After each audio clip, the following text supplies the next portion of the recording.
Os judeus não viam nada de bom na Galileia. O ser humano é sujeito a influências. Se você acha uma pessoa que diz, olha, você está muito bonita hoje, saiu dali, outra diz, puxa, mas você está linda hoje, querida. E aí encontra uma outra terceira, olha que coisa, você está bonita, pronto. Todo mundo está dizendo que eu estou bonito. Foram 3 pessoas, mas para você é todo mundo, porque aquilo veio numa hora em que se juntaram aquelas opiniões. Então você, dentro de você, forma aquela convicção que você está abafando. E todo mundo vai pensar assim também.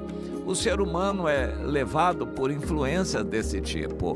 Eu lembro de um evangélico na época em que os evangélicos eram muito poucos na sociedade em proporção, e ele se candidatou, era raro, e ele esperava ser deputado. Ele disse que precisava de tantos votos e que na cidade dele ele já tinha aquilo garantido e estava muito satisfeito com aquela situação, e disse para meu pai, todo mundo vai votar em mim, eu tô eleito, todo mundo vai votar em mim.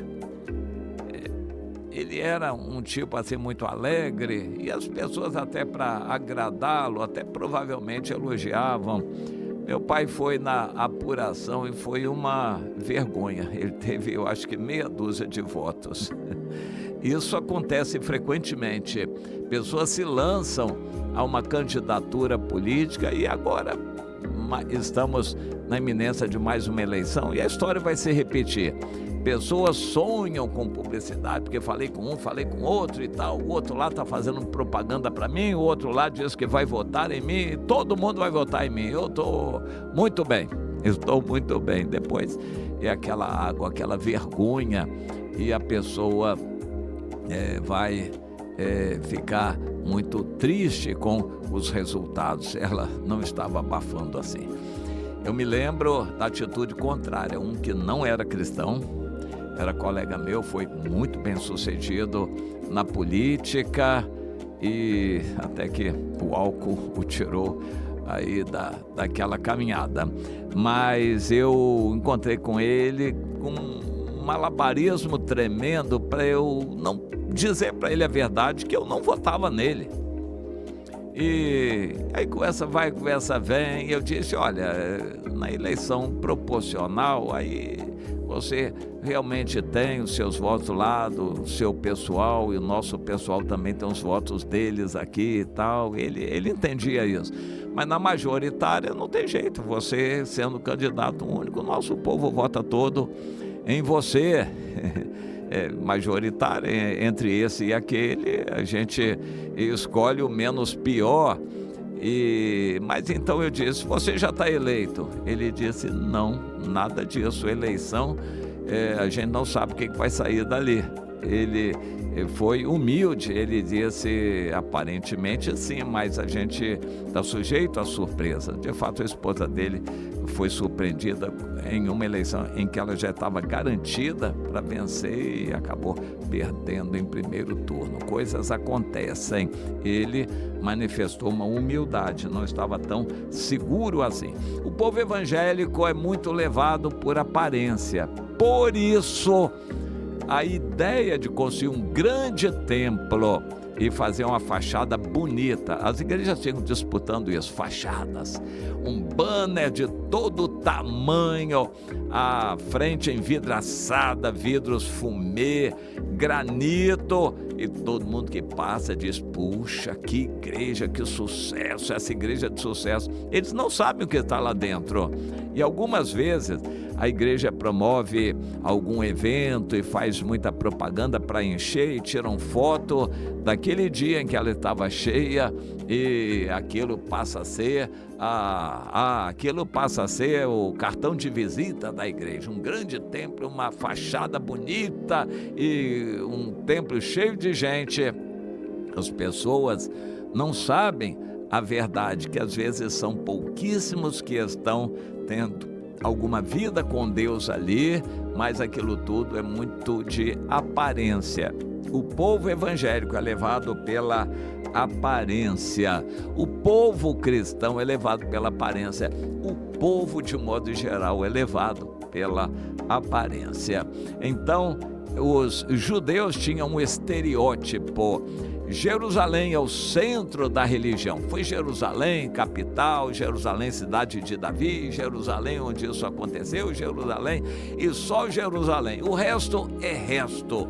E para eles, a Galileia não era nada. Era uma terra de trevas, uma terra de gente de outras raças, uma terra de que nada se aproveitava.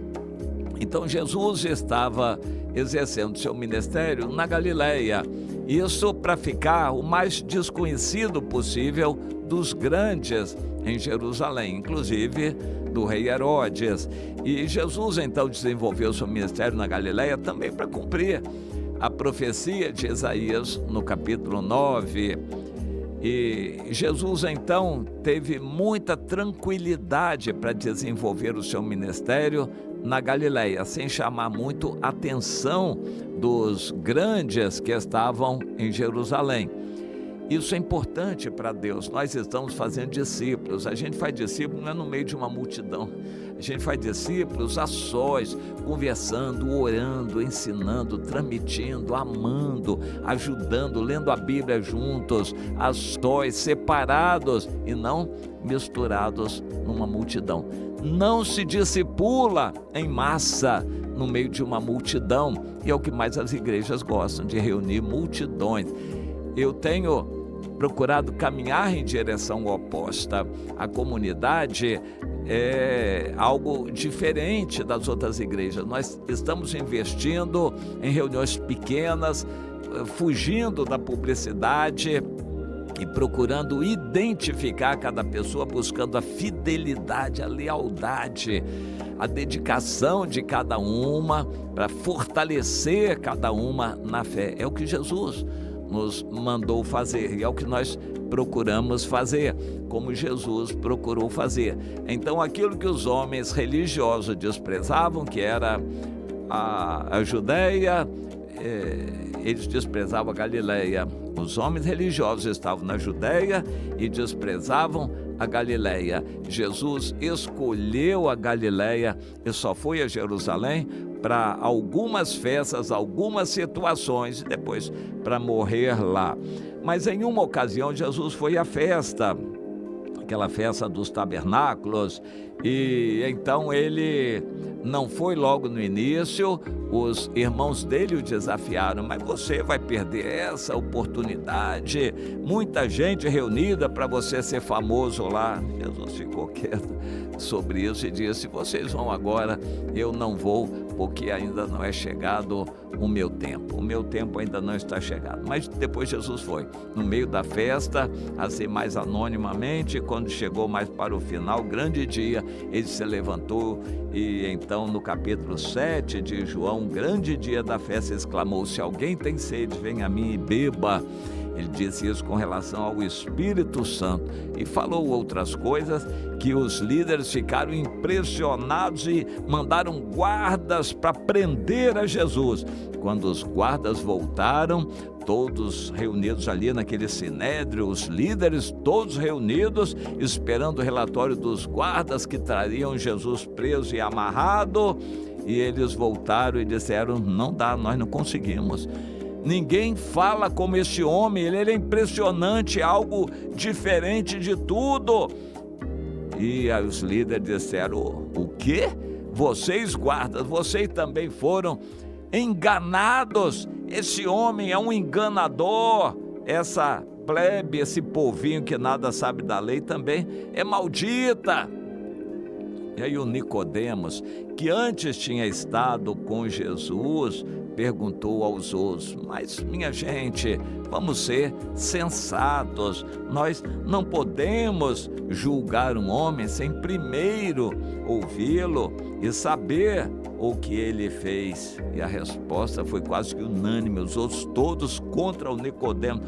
Ô Nicodemos, você não sabe que da Galileia não se levanta profeta nenhum. E acabou tudo por aí, parou, a reunião parou, cada um foi para a sua casa. Aquela resposta, que não foi de um, mas foi quase que unânime dos demais, criticando Nicodemos pelo fato de querer dar oportunidade a Jesus e aos galileus.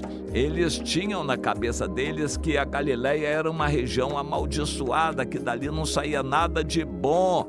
Nenhum profeta se levantou da Galileia e por causa da terra ser amaldiçoada por Deus. Eles eram os bons, escolhidos por Deus na Judéia, e a Galileia não prestava. Como é fácil o ser humano generalizar. Olha, aquela igreja não presta, todo mundo lá é idólatra naquela igreja. Como pessoas julgam com facilidade. Pois é, naquela igreja Deus tem muito povo, porque Deus ama, há pessoas sinceras ali. Não pode ser, aquilo é absurdo, é gente que pratica idolatria. Eles estão julgando pessoas pela aparência. O coração daquelas pessoas não está necessariamente na idolatria. Há pessoas sinceras lá dentro, mas o julgamento pelo estereótipo é terrível. Aquela igreja é heresia pura, ali não presta nada, é só engano, vergonha e petição de dinheiro e muito pecado de adultério. Aquela igreja lá não presta. Como o ser humano é dado a generalizações, a gente com facilidade julga generalizando. Meu irmão, acorde, da Galileia sai coisa muito boa. Jesus veio da Galileia, foi criado em Nazaré da Galileia. Os discípulos todos de Jesus vieram da Galileia. De onde você menos espera, Deus pode levantar um santo, alguém com a vida reta diante de Deus. Não julgue pela aparência, mas entenda o que a Bíblia nos ensina. A obra de Deus não é de aparências. Muitos vão ficar enganados naquele grande dia, envergonhados por terem julgado, e o seu julgamento falhou completamente, porque o julgamento de Deus foi diferente do seu. Não julgue para não ser julgado também, mas ame, valorize, procure as pessoas e converse, mostre amor para com as pessoas, ore pelas pessoas. Faça isso, você estará numa posição bem melhor do que julgar. E aprenda que discipulado não é coisa de aparência, de se fazer publicidade. Discipulado é um investimento 1 a 1 em pessoas sem que os outros estejam vendo, mas Deus estará vendo.